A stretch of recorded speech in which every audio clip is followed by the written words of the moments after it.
ભાજપના 20,000 લોકો છે જે તમારી ને મારી જ્ઞાતિના આગેવાનો ભાજપમાં હશે ને, યા ગીરમાં ફાર્મ તો કે ભાજપ પડાનો, સોમનાથમાં હોટલ તો કે ભાજપ પડાની, કોડીનારમાં આ હોટલ તો કે ભાજપ પડાની, આ ગામ તો કે ભાજપ પડામાં. આવું આવે છે કે નથી આવતું?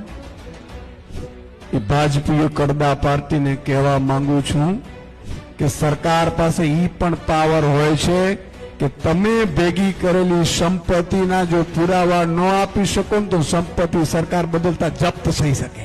મારે ખેડૂતો મને ઘણા પૂછતા કે સુદાનભાઈ આપણે કેવી રીતે દેવું માફ કરીશું? અત્યારે તો લાખો કરોડોનો, હજારો કરોડોનો કર્જ ચડી ગયું છે.